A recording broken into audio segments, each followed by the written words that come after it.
नमस्कार दोस्तों, मैं हूं राजेंद्र मौर्य। हमारे क्राइम खुलासा चैनल के क्राइम खबर में आपका स्वागत है, जहां हर कहानी एक राज छुपाए बैठी है। खून, धोखा और साजिश के उस अंधेरे सफर पर चलिए हमारे साथ हर रोज एक नई कहानी के साथ। और चैनल को सब्सक्राइब जरूर कर लेना ताकि हमारी आने वाली कहानी आपके पास सबसे पहले पहुंच जाए। आज की हमारी घटना दिल्ली की है। दिल्ली के दक्षिण पश्चिम जिले के थाना नजफगढ़ के ड्यूटी ऑफिसर को दोपहर 11 बजे पुलिस नियंत्रण कक्ष द्वारा सूचना मिली कि नंगली डेयरी के पास गहरे नाले में एक आदमी की लाश पड़ी है। सूचना मिलने पर इंस्पेक्टर अनिल कुमार, एएसआई कृष्णचंद और कांस्टेबल अमरपाल को लेकर बताई गई जगह के लिए रवाना हो गए। वो नाला थाने से करीब 2.5 किलोमीटर दूर था। थोड़ी देर में पुलिस उस नाले के पास पहुंच गई जिसमें लाश पड़ी थी। नाली के किनारे खड़े तमाम लोग लाश को देखकर तरह तरह की बातें कर रहे थे। इंस्पेक्टर अनिल कुमार ने देखा नाली के बीचों बीच एक आदमी की लाश तैर रही थी। नाला गहरा था, इसलिए समस्या ये थी कि लाश को पानी के बाहर कैसे निकाला जाए। सूचना पाकर थाना प्रभारी राजवीर मलिक भी मौके पर आ गए। वो भी लाश को बाहर निकलवाने की तरकीब सोचने लगे। सोच विचार कर उन्होंने ट्रक के हवा भरे 2 ट्यूब मंगवाए। एक आदमी को ट्यूब पर बैठाकर लाश के पास भेजा गया। वो आदमी साथ लाए गए दूसरे ट्यूब पर लाश को डालकर किनारे पर ले आया। मौके पर क्राइम इन्वेस्टिगेशन टीम भी पहुंच गई थी। पुलिस ने लाश का निरीक्षण किया। लाश 25 से 30 साल के एक युवक की थी। मृतक ब्राउन कलर की पट और सफेद रंग का बनियान पहने हुए था। उसकी जेबों की तलाशी ली गई तो उनमें ऐसी कोई चीज नहीं मिली जिससे उसकी पहचान हो सकती। मृतक के सिर पर चोट के 3 घाव थे। इससे अनुमान लगाया गया कि हत्या करने से पहले उसके सिर पर किसी चीज से वार किए गए होंगे। मृतक के गले में काले धागे में बंधा एक लॉकेट था। उसके दाएं हाथ में लोहे का कड़ा था और बाएं हाथ की अंगुली में वो धातु का एक छल्ला पहने हुए था। वहां मौजूद लोगों से पुलिस ने लाश की शिनाख्त करानी चाहिए, लेकिन कोई भी मृतक को नहीं पहचान पाया। प्राथमिक कार्रवाई निपटाने के बाद पुलिस ने लाश को जाफरपुर कला स्थित राव तुलाराम मेमोरियल अस्पताल की मॉर्चरी में रखवा दिया और अज्ञात हत्यारों के खिलाफ भादम सी धारा 302/201 के तहत मामला दर्ज कर लिया। ये बात 12 फरवरी 2015 की है। हत्या के इस मामले की जांच के लिए थाना प्रभारी राजवीर मलिक के नेतृत्व में एक पुलिस टीम बनाई गई। टीम में अतिरिक्त थाना प्रभारी Anil Kumar, ASI Krishnachand, head constable Manjeet, constable Amarpal, Anita आदि को शामिल किया गया। पुलिस टीम के सामने सबसे बड़ी चुनौती मृतक की पहचान कराने की थी। पहचान होने के बाद ही हत्यारों का पता लगाया जा सकता था। मृतक का पता लगाने के लिए पुलिस ने सबसे पहले अज्ञात लाश का हुलिया बताते हुए ये सूचना वायरलेस से दिल्ली के समस्त थानों को दे दी। इसके अलावा उसका फोटो दूरदर्शन पर प्रसारण के लिए भी भेज दिया। साथ ही पंफलेट छपवाकर दक्षिण पश्चिम जिले के समस्त थानों के अलावा सार्वजनिक स्थानों पर चिपकवा दिए गए। पंफलेट चिपकवाने के अगले दिन यानी 13 फरवरी 2015 को इंस्पेक्टर अनिल कुमार के पास कई लोगों के फोन आए। उन लोगों को थाने बुलाकर लाश के रंगीन फोटो दिखाए गए, लेकिन लाश की पहचान नहीं हो सकी। कई लोगों को अस्पताल की मॉर्चरी ले जाकर भी लाश दिखाई गई, लेकिन वो उनके किसी की नहीं निकली। 13 फरवरी 2015 को ही दक्षिण पश्चिम जिले के द्वारका उत्तरी थाने में जयंत कुमार नाम का एक आदमी अपनी पत्नी व कुछ अन्य लोगों के साथ पहुंचा। उसने थाना प्रभारी को बताया कि इसी थाना क्षेत्र के हरिहर कॉलोनी में उसकी बेटी चारू और अमन दास रहते थे। अमन दास एक प्राइवेट कंस्ट्रक्शन कंपनी में इंजीनियर था। कल से उन दोनों में से किसी का भी फोन नहीं मिल रहा। उनके कमरे का ताला भी बंद है। चारू से उनकी कल बात हुई थी, लेकिन वो दोनों अब कहाँ हैं पता नहीं लग रहा। जयंत कुमार के साथ अमन दास की बहन प्रियंका दास भी थी। उन्होंने पुलिस को यह भी बताया कि वो उनके परिचितों को फोन कर चुके हैं, फिर भी उनके बारे में कोई जानकारी नहीं मिल पाई। चारू और अमन दास ने करीब 1 साल पहले ही लव मैरिज की थी। लव मैरिज की बात जानकर थाना प्रभारी को आशंका हुई कि कहीं वे अपने घरवालों की किसी साजिश का शिकार तो नहीं हो गए, क्योंकि ऑनर किलिंग की घटनाएं आए दिन सामने आती रहती हैं। इसी बात को ध्यान में रखते हुए थाना प्रभारी ने चारू और उसके पति की गुमशुदगी दर्ज कर ली। नजफगढ़ थाने में अज्ञात युवक की लाश बरामद होने का पंफलेट थाना द्वारका उत्तरी के थाना प्रभारी के पास भी मौजूद था। जयंत कुमार ने अपने दामाद अमन दास की उम्र करीब 28 साल बताई थी और नजफगढ़ नाले से जिस युवक की लाश बरामद हुई थी वो भी करीब 25 से 30 साल का था। इसलिए उन्होंने वो पंफलेट जयंत कुमार को दिखाया। उस पंफलेट को देखने के बाद जयंत कुमार और प्रियंका दास गंभीर हो गए। इसकी वजह यह थी कि उसका लापता हुआ भाई अमन दास भी हाथ में कड़ा और अंगुली में छल्ला पहनता था। इसके अलावा वो गले में काले धागे वाला लॉकेट भी डाले रहता था। वो बोली, सर, नजफगढ़ नाले में जो लाश मिली है मैं उसे देखना चाहती हूँ। इसके लिए तुम्हें थाना नजफगढ़ जाना पड़ेगा, क्योंकि लाश वहीं की पुलिस ने बरामद की थी, थाना प्रभारी ने बताया। इसके बाद जयंत कुमार और प्रियंका दास व उनके साथ आए लोगों ने थाना नजफगढ़ पहुंचकर इंस्पेक्टर अनिल कुमार से बात की। अनिल कुमार ने उन्हें लाश के फोटो दिखाए। फोटो देखकर प्रियंका की धड़कनें बढ़ गईं। लाश पानी में पड़ी होने की वजह से फूल चुकी थी, इसलिए वो स्पष्ट रूप से पहचानने में नहीं आ रही थी। इसलिए उन्होंने लाश देखने की इच्छा जाहिर की। इंस्पेक्टर अनिल कुमार उन लोगों को लाश दिखाने के लिए राव तुलाराम मेमोरियल अस्पताल ले गए। वहां उन लोगों को मॉर्चरी में रखी लाश दिखाई तो प्रियंका दास की चीख निकल गई। उसने रोते हुए बताया कि लाश उसके भाई अमन दास की है। दामाद की लाश देखकर पास में खड़े जयंत कुमार की आंखों से भी आंसू बहने लगे। लाश की शिनाख्त होने पर इंस्पेक्टर अनिल कुमार ने राहत की सांस ली, क्योंकि इंस्पेक्टर अनिल कुमार को आगे की कार्रवाई भी करनी थी। इसलिए उन्होंने मृतक के परिजनों को सांत्वना देकर चुप कराया। उन्होंने प्रियंका दास से अमन दास के बारे में मालूमात की तो उसने बताया वो एक प्राइवेट कंपनी में इंजीनियर था और द्वारका के हरिहर विहार में किराए के कमरे में अपनी पत्नी चारू के साथ रह रहा था। फोन पर उससे मेरी बात होती रहती थी। आज मेरे पास चारू के पिता जयंत कुमार का फोन आया था। उन्होंने बताया कि चारू और अमन से उनकी बात नहीं हो पा रही है। उनके कमरे पर भी ताला लगा हुआ है। तब मैं नोएडा से दिल्ली आई और यहाँ भाई की लाश देखने को मिली, कहकर वो फिर से फबक कर रोने लगी। जयंत कुमार ने इंस्पेक्टर अनिल कुमार को बताया कि वो बेटी और दामाद की खैर खबर फोन से लेते रहते थे। 3 से 4 दिन पहले उनकी चारू से बात हुई थी तो वो घबराई हुई थी। घबराने की वजह पूछने पर उसने बताया कि उसकी ननंद प्रियंका को चोट लग गई है। वो अमन के पास नोएडा आई हुई है। आज जब बेटी और दामाद में से किसी का भी नंबर नहीं मिला तो मैं उनके कमरे पर गया, लेकिन कमरे पर ताला देखकर मैं घबरा गया। इस पर मैंने अमन की बहन प्रियंका को फोन किया। जयंत कुमार ने आगे बताया कि प्रियंका से बात करके उन्हें पता चला कि उसे ना तो चोट लगी थी और ना ही वो चारू और अमन दास के पास गई थी।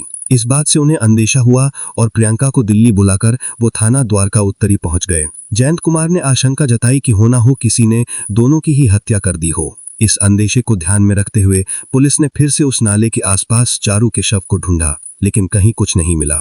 चारू और जयंत कुमार ने किसी पर कोई शक वगैरह नहीं जताया तो पुलिस ने अमन दास की लाश को पोस्टमार्टम के लिए भेज दिया। अगले दिन पोस्टमार्टम रिपोर्ट आई तो पता चला कि अमन दास की मौत सिर में गंभीर चोट लगने की वजह से हुई थी। अब अमन दास की बहन और ससुर से बात करके पुलिस को ये पता लगाना था कि चारू की हत्या हो चुकी है या फिर वो कहीं छिप कर रह रही है। यानी चारू के बारे में जानकारी हासिल करना पुलिस की पहली प्राथमिकता थी। पुलिस ने सबसे पहले चारू और उसके पति के नंबर लेकर उनके फोन की कॉल डिटेल्स निकलवाने की कार्रवाई की। कॉल डिटेल से पुलिस ये जानना चाह रही थी कि उनकी आखिरी बार किससे बात हुई थी और उनके फोन की अंतिम लोकेशन किस क्षेत्र में थी। उनके फोन नंबरों की कॉल डिटेल्स आने तक इंस्पेक्टर अनिल कुमार ने अपने स्तर पर ही मामले की छानबीन शुरू कर दी। इंस्पेक्टर अनिल कुमार ने मृतक अमन दास की बहन प्रियंका दास और अन्य लोगों को पूछताछ के लिए एक बार फिर थाने बुलाया। उन्होंने उनसे जानना चाहा कि चारू को आखिरी बार कब और किसके साथ देखा गया था। तभी उनके एक रिश्तेदार ने बताया कि हफ्ता भर पहले चारू को अनुराग मेहरा नाम के युवक के साथ देखा गया था। अनुराग मेहरा कौन है? इंस्पेक्टर अनिल कुमार ने पूछा। सर, अनुराग मेहरा दिल्ली में बुराड़ी के पास संतनगढ़ में रहता है। करीब 1 साल पहले अनुराग की बहन की शादी चारू के दूर के मामा के साथ हुई थी, प्रियंका ने बताया। पुलिस टीम उत्तरी दिल्ली स्थित बुराड़ी के नजदीक संतनगढ़ कॉलोनी में अनुराग मेहरा के पहुंची। अनुराग घर पर ही मिल गया। पूछताछ के लिए पुलिस उसे थाने ले आई।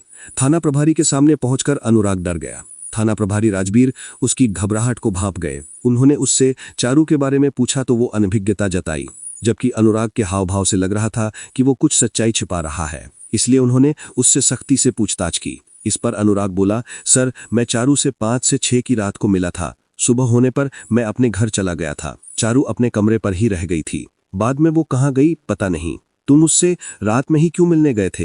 5 से 6 की रात को जब तुम उससे मिले थे तब उसका पति अमन दास कहाँ था? राजबीर सिंह ने पूछा। सर, वो भी अपने कमरे में ही था। ये सुनकर थाना प्रभारी थोड़ा चौंके। उन्हें लगा कि अमन दास का हत्यारा वही होगा, क्योंकि जब वो रात को चारू से मिलने आया होगा तो शायद उसके पति अमन दास ने उससे और चारू को एकांत में देख लिया होगा। फिर भेद खुलने के डर से अनुराग ने अमन दास की हत्या कर दी होगी। साथ ही उनके दिमाग में ये भी आया कि कहीं ऐसा तो नहीं कि चारू ने पति की हत्या का विरोध किया हो और अनुराग ने चारू को भी मारकर कहीं दूसरी जगह ठिकाने लगा दिया हो। इसलिए उन्होंने सीधे सवाल किया, तुमने चारू की लाश कहाँ डाली है? चारू की लाश? अनुराग घबरा कर बोला, हाँ, तुम सीधे बताते हो या फिर? सर, मैंने चारू को नहीं मारा। हमने सिर्फ अमन दास की हत्या की थी। उसकी हत्या में चारू खुद शामिल थी। रात को उसकी लाश नाले में डालने के बाद सुबह को मैं अपने घर चला गया था, अनुराग ने बताया। अनुराग मेहरा ने चारू के साथ मिलकर उसके पति अमन दास की हत्या क्यों की? पुलिस ने इस बारे में अनुराग से पूछताछ की तो अमन दास की हत्या की जो कहानी सामने आई वो मन को झकझोर देने वाली थी। अमनदास मूल रूप से असम का रहने वाला था। उसके पिता भारतीय सेना में नौकरी करते थे, जो अब रिटायर हो चुके हैं। कई साल पहले वो दिल्ली के उत्तम क्षेत्र में रहते थे और एक प्राइवेट कंपनी में नौकरी करते थे। उत्तम नगर में ही उनके पड़ोस में जयंत कुमार रहते थे। जयंत कुमार दिल्ली की साप्ताहिक बाजारों में दुकान लगाते हैं। पास पास रहने की वजह से दोनों परिवारों के बीच पारिवारिक संबंध बन गए थे। अमनदास ने असम के एक पॉलिटेक्निक कॉलेज से डिप्लोमा किया था। वो दिल्ली में नौकरी की तलाश में था। उधर चारू भी जवान थी। अमनदास और चारू के अक्सर मिलने जुलने से उनके बीच प्यार हो गया और उन्होंने शादी करने का फैसला कर लिया। ये बात दोनों ने घरवालों को बता भी दी कि वे दोनों शादी करना चाहते हैं।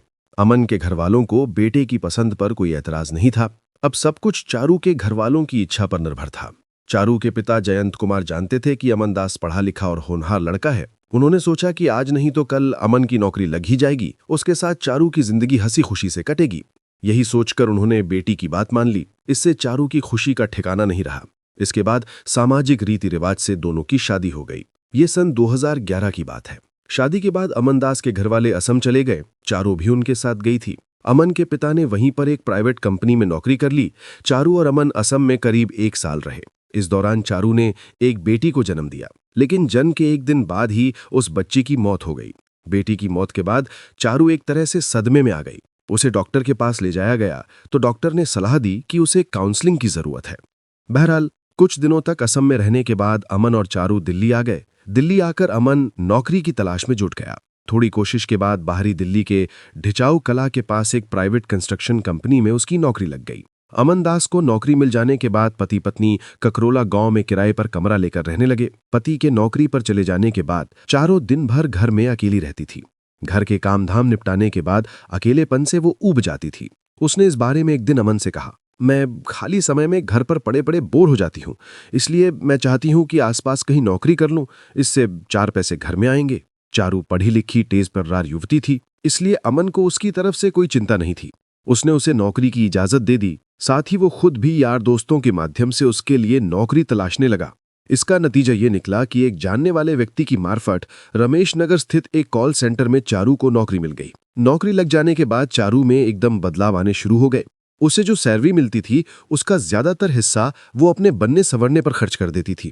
कभी अमन उसे फिजूल खर्ची रोकने की बात करता तो वो कह देती कि वो जो भी खर्च करती है अपनी कमाई का करती है। पत्नी का जवाब सुनकर अमन को गुस्सा तो आता, लेकिन घर का माहौल खराब ना हो ये सोचकर वो अपने गुस्से को जाहिर नहीं करता था। जब पत्नी नौकरी करने घर से निकलती है तो उसकी किसी न किसी बाहरी व्यक्ति से बातचीत तो होती ही है। चारू के साथ भी यही हुआ। ऑफिस में काम करने वाले कुछ लोगों के साथ उसकी दोस्ती हो गई। ये बात अमनदास को पसंद नहीं थी। उसने चारू को समझाया कि वो केवल अपने काम से मतलब रखे और ड्यूटी करके सीधी घर आ जाए, मगर चारू स्वच्छंद विचारों वाली महिला थी। उसने पति की बातों को गंभीरता से नहीं लिया। चारू के एक दूर के मामा थे दीपक। वो अविवाहित थे। एक दिन चारू ने अपने ऑफिस में काम करने वाले सुधीर नाम के युवक से अपने मामा दीपक के लिए कोई लड़की बताने को कहा। उसी ऑफिस में अनुराग मेहरा नौकरी करता था। अनुराग उत्तरी दिल्ली के बुराड़ी थाने के अंतर्गत आने वाले संतन नगर में रहता था। उसकी बहन भी शादी लायक थी। अनुराग ने अपने यार दोस्तों से अपनी बहन के लिए कोई ठीक सा लड़का बताने को कह रखा था। चारू ने जब सुधीर से अपने मामा के लिए लड़की देखने की बात कही तो सुधीर ने उससे कहा, अनुराग की बहन भी शादी योग्य है, इस बारे में तुम सीधे उससे बात कर लो। अगर दोनों के बीच बात बन गई तो इससे अच्छा क्या हो सकता है। चारू ने इस बारे में सीधे अनुराग मेहरा से बात की।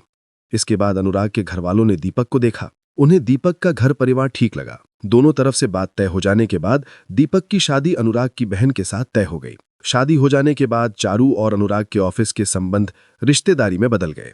ये 1 साल पहले की बात है। इसके कुछ दिन बाद अनुराग ने नौकरी छोड़ दी और संतन नगर इलाके में ही मोबाइल फोन रिचार्ज करने और उससे संबंधित अन्य सामान बेचने की दुकान खोल ली। इस बीच उसका चारू के घर आना जाना शुरू हो गया था। दरअसल इसकी वजह यह थी कि अनुराग अविवाहित था। उसकी नजर चारू पर थी। वो मन ही मन चारू को चाहने लगा था। उधर काम बढ़ने पर अमनदास ज्यादा व्यस्त हो गया था। वो देर रात घर लौटता था।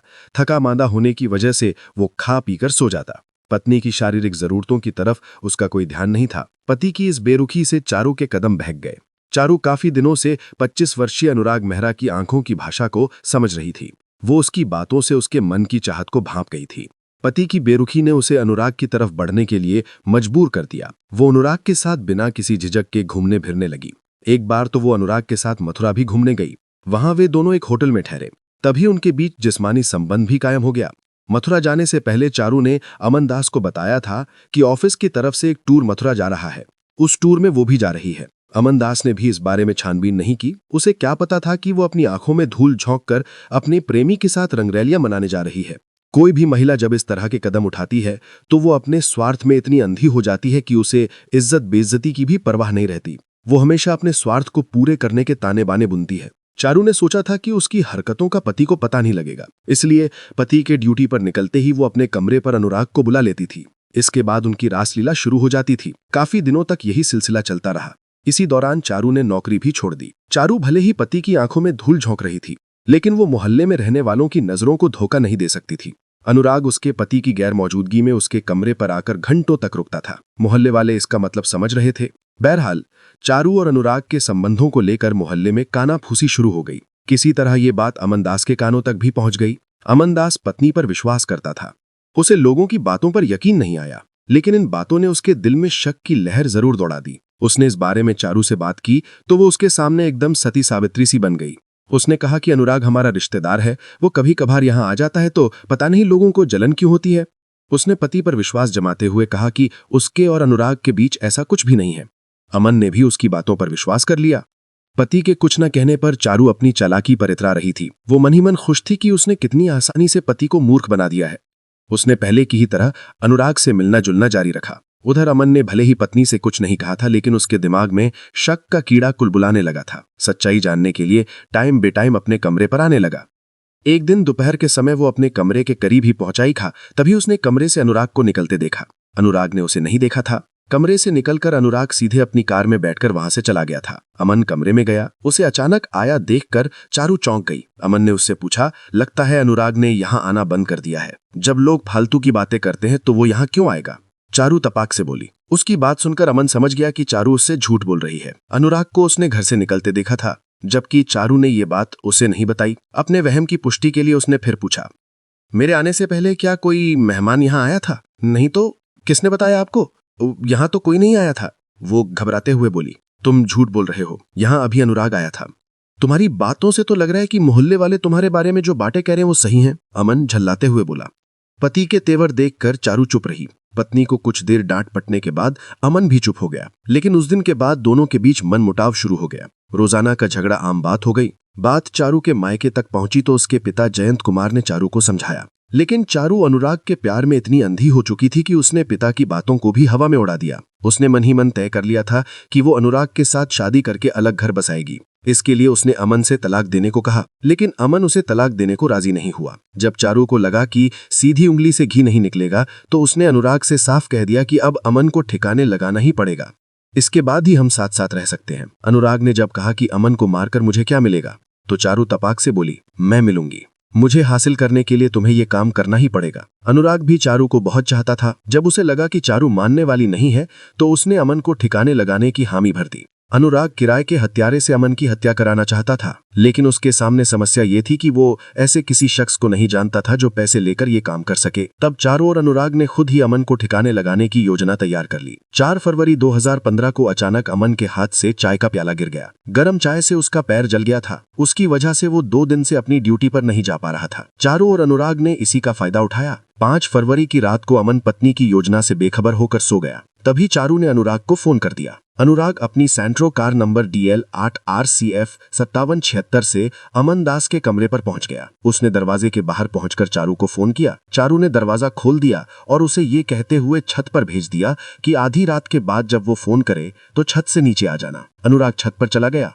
चारू पति के गहरी नींद में सो जाने का इंतजार करने लगी। जब वो गहरी नींद सो गया तो चारू ने अनुराग को छत से कमरे में बुला लिया। अनुराग अपने साथ बेसबॉल का बैट लाया था। अनुराग ने योजना अनुसार बेड पर सोए अमन दास पर बेसबॉल के बैट से जोरदार वार किया। सिर पर प्रहार होते ही अमन की चीख निकल गई। तभी चारू ने उसकी आंखों में मिर्ची पाउडर झोंक दिया। वो चीखता हुआ आंखें मलने लगा। उसी दौरान अनुराग ने उसके सिर पर कई वार किए। अमन के सिर से खून बहने लगा। वार करते समय बेसबॉल के बैट का हाथ टूट गया तो चारू घर में रखी लकड़ी की सौंटी उठा लाई। उसने उस सौंटी से अमन के सिर पर कई वार किए। कुछ ही देर में अमन दास बेहोश हो गया तो दोनों ने बेड की चादर सहित उसे फर्श पर डाल दिया।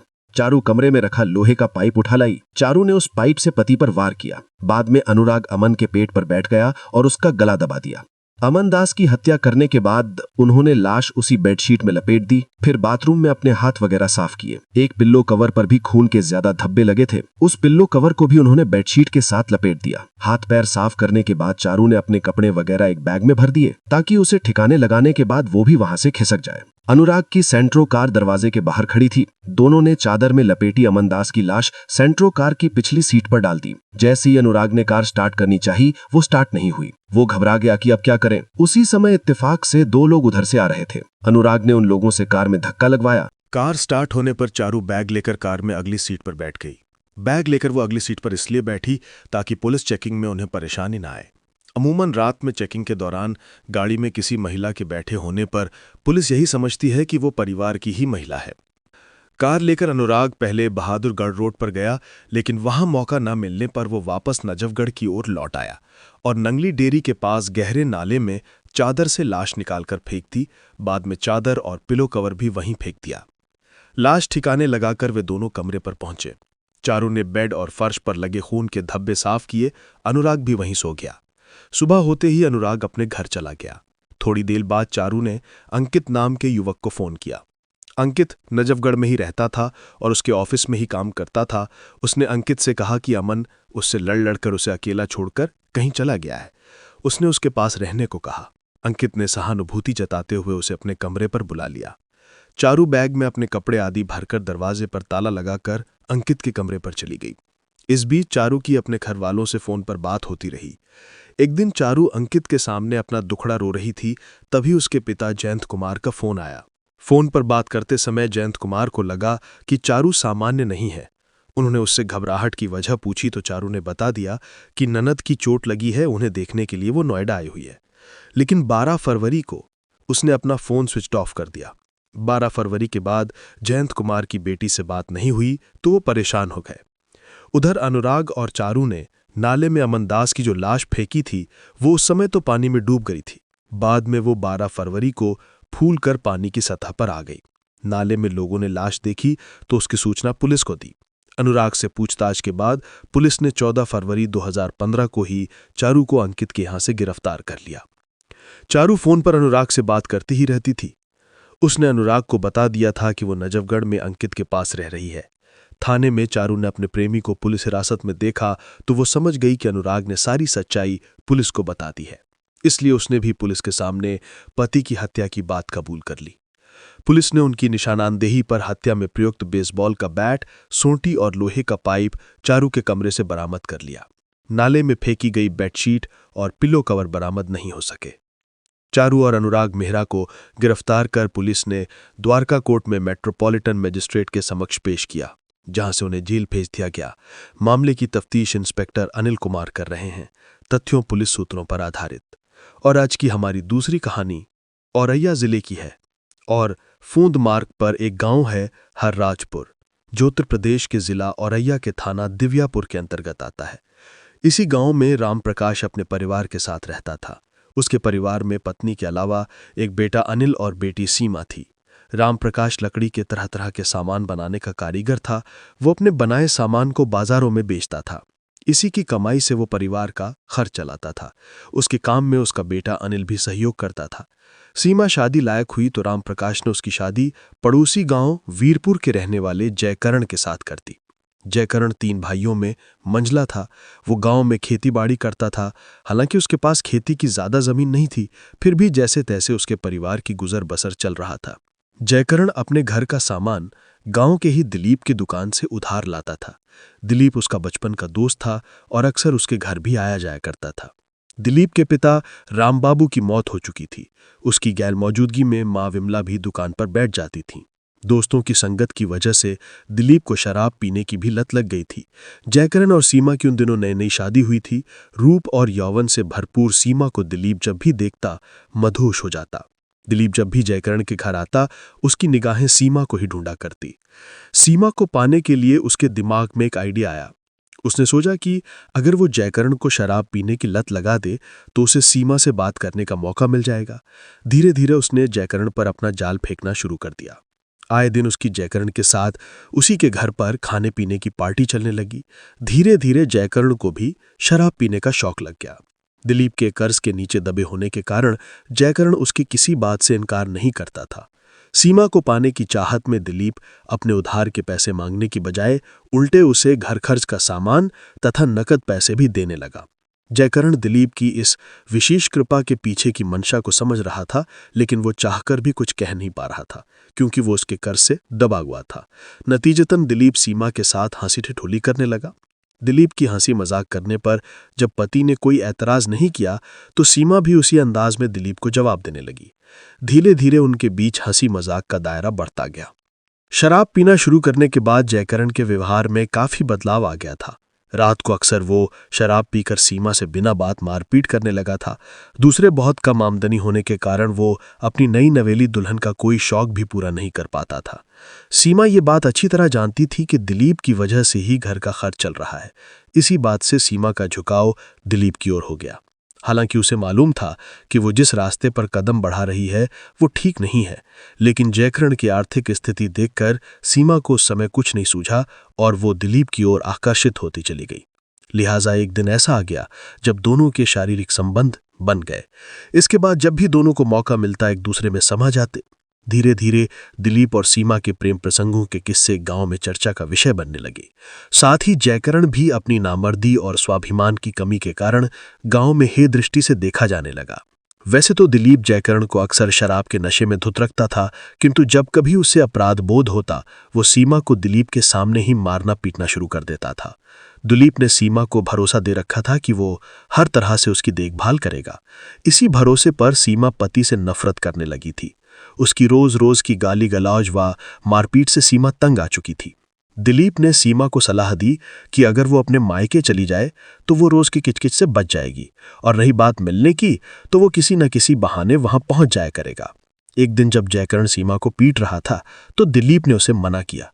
इस पर जयकरण उससे भिड़ गया। तुम होते कौन हो मेरे और मेरी पत्नी के बीच बोलने वाले? ये मेरी बीवी है, मैं इसे जितना मन होगा उतना मारूंगा। इसी बात पर जब दोनों के बीच तकरार बढ़ी तो सीमा ने साफ कह दिया कि अब वो यहां एक पल नहीं रुकेगी। गुस्से से उसने अपना सामान समेटा और मायके हरराजगंज चली आई।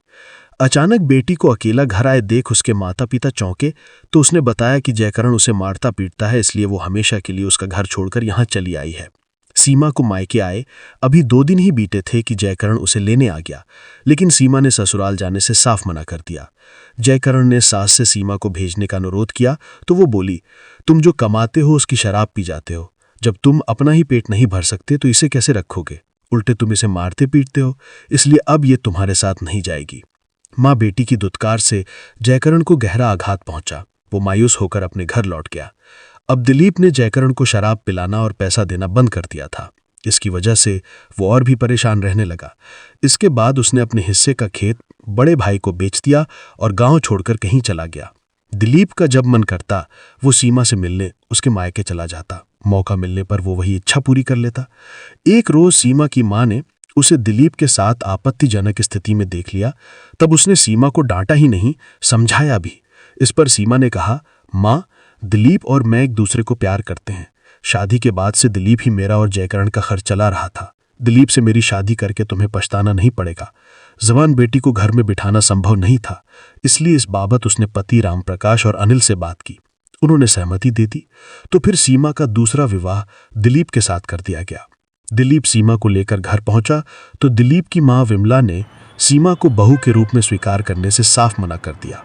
इसके बाद दिलीप सीमा के मायके में ही अलग मकान में रहने लगा और मेहनत मजदूरी करके गुजारा करने लगा। सीमा और दिलीप का दाम्पत्य जीवन 4 से 5 साल तक सुखमय बीता। इस बीच सीमा 2 बच्चों की मां बन गई, लेकिन उसके बाद उनके गृहस्थी में कलह की आग लगनी शुरू हो गई। कलह का कारण सीमा ही थी। चंचल सीमा खुले विचारों की औरत थी, जबकि दिलीप सीधा साधा। अब दिलीप की आमदनी पहले जैसी नहीं रह गई थी। वो जो भी कमाता वो सीमा अपनी बनाव श्रृंगार व फैशन परस्ती में उड़ा देती थी, जिससे उसे घर गृहस्थी चलाने में कठिनाई होती थी। अब वो भी कर्ज के बोझ से दबता जा रहा था। आर्थिक तंगी की वजह से सीमा भी चिड़चिड़ी हो गई थी। वो बात बात में उसे झड़क देती थी। दोनों के बीच तनाव और कलह इतना बढ़ गया कि एक छत के नीचे रहते हुए वे नाम मात्र के पति पत्नी रह गए थे।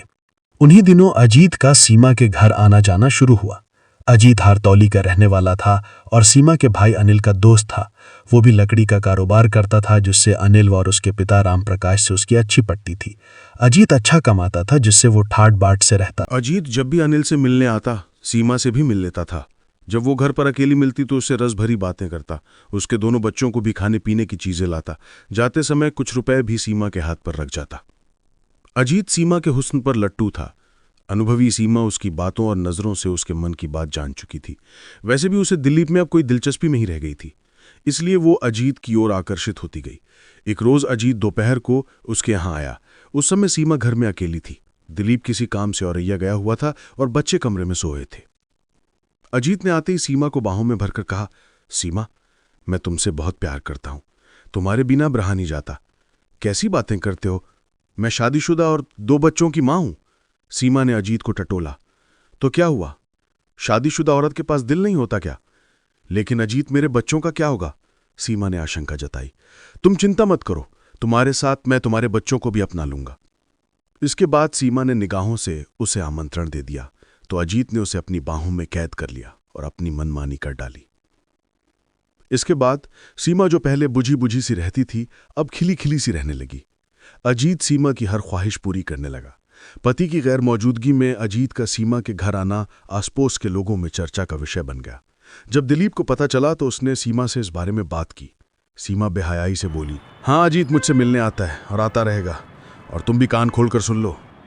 अगर तुमने टोका की तो तुम्हें छोड़कर अजीत के साथ चली जाऊंगी। सीमा की बात सुनकर दिलीप अवाक रह गया। उसने सीमा से उलझने के बजाय उसके पिता रामप्रकाश से शिकायत की। उसने अनिल से भी कहा कि वो अपने दोस्त अजीत को समझाए और उसकी गृहस्थी में आग न लगाए, लेकिन उसकी शिकायत को अनिल ने अनसुना कर दिया। दरअसल सीमा पति दिलीप की शिकायत अपने माँ बाप व भाई से करती रहती थी कि वो कमाता नहीं है, जिससे उसका गुजारा नहीं हो रहा है। इस कारण सीमा के परिवार वाले भी दिलीप से नाराज रहते थे। यही वजह थी कि सीमा ने अजीत से मिलना शुरू किया तो बाप भाई किसी ने ज्यादा ऐतराज नहीं किया। कोई भी पति अपनी आंखों के सामने दूसरे मर्द की बाहों में अपनी पत्नी को नहीं देख सकता, भले ही वो नपुंसक ही क्यों ना हो। दिलीप ने सीमा को अपनी सीमा में रहने की हिदायत दी, जिससे दोनों में झगड़ा, मारपीट और कलह शुरू हो गई। जब दिलीप सीमा को पीटता तो अजीत दिलीप की पिटाई कर देता। सीमा अजीत के साथ चैन की जिंदगी जीना चाहती थी, इसलिए वो मई 2014 में उसके साथ भाग गई। उसे लेकर अजीत अपने घर पहुंचा तो उसके घरवालों ने 2 बच्चों की मां सीमा को बहू के रूप में स्वीकार नहीं किया। फिर भी अजीत सीमा के साथ अपने गांव हरतौली में ही रहने लगा। शाम को दिलीप घर वापस आया तो सीमा और बच्चों को घर में न पाकर उसका माथा ठनका। पहले तो उसने आसपोस में पिता किया, फिर सीमा के पिता के घर जा पहुंचा। सीमा वहां भी नहीं थी। इसके बाद दिलीप ने घर चेक किया तो सारा राज खुल गया। घर में रखे बक्से का ताला खुला था और उसमें रखे सीमा के कपड़े गायब थे। दिलीप को समझते देर नहीं लगी कि सीमा अजीत के साथ भाग गई है। दिलीप को सीमा के भागने का इतना गम नहीं था जितना बच्चों के चले जाने का था। दिलीप कर ही क्या सकता था? पुलिस में जाने का भी कोई फायदा नहीं था, इसलिए वो शांत होकर बैठ गया। कुछ सप्ताह बाद वो अपने गांव वीरपुर मां के पास चला गया। विमला ने पहले तो उसे खूब खरी खोटी सुनाई, फिर साथ रखने को राजी हो गई। 2 महीने बाद सीमा अजीत पर शादी करने का दबाव डालने लगी। अजीत शादी करने को तैयार तो था, लेकिन उसने उसके सामने शर्त रखी कि वो दिलीप से तलाक ले ले। तलाक के बाबत सीमा ने दिलीप से बात की तो वो बोला, पहले मेरे बच्चों को मुझे दे दो, उसके बाद मैं तुम्हें तलाक देने पर विचार करूंगा। सीमा अपने जिगर के टुकड़ों को देने को राजी नहीं थी। वो चाहती थी कि उसे बच्चे भी न देने पड़े और तलाक भी मिल जाए, लेकिन दिलीप तैयार नहीं था। इसके लिए सीमा ने अपने पिता और भाई से भी दबाव डलवाया, परंतु दिलीप राजी नहीं हुआ। अजीत के धमकाने पर भी दिलीप टस से मस नहीं हुआ। सीमा अब अजीब उलझन में फंस गई थी। बिना तलाक के अजीत उससे शादी को राजी नहीं था और दिलीप तलाक देने को तैयार नहीं था। ऐसे में परेशान सीमा ने प्रेमी अजीत के साथ मिलकर दिलीप को निपटाने की योजना बना डाली, क्योंकि वो अजीत को किसी भी कीमत पर खोना नहीं चाहती थी। 15 जनवरी 2015 की सुबह सीमा अजीत के साथ अपने मायके पहुंची। योजना के मुताबिक सीमा ने दिलीप को फोन किया कि वो बच्चों को देने को राजी है, इसलिए वो आकर उन्हें ले जाए। तलाक की शर्त उसने वापस ले ली है।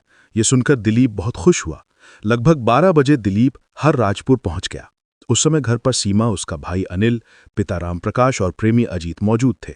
दिलीप ने सीमा से बच्चों की मांग की तो सीमा ने तलाक का कागज दिलीप की ओर बढ़ाया और दस्तखत करने को कहा। दिलीप ने कागज पढ़ा और गुस्से से फाड़ दिया। कागज फाड़ते ही सीमा दिलीप से झगड़ने लगी। दिलीप सबके सामने ही सीमा को पीटने लगा तो अनिल और रामप्रकाश उसे पकड़कर पीटने लगे। उसी समय अजीत ने कमर में खोसा तमंचा निकाला और दिलीप के सिर से सटाकर गोली मार दी। गोली लगते ही दिलीप जमीन पर गिर पड़ा और दम तोड़ दिया। दिन दहाड़े गोली चलने की आवाज सुनकर आसपास के लोग चौंके, क्योंकि गोली की आवाज रामप्रकाश के घर से आई थी, इसलिए लोग उसी के घर की ओर दौड़े।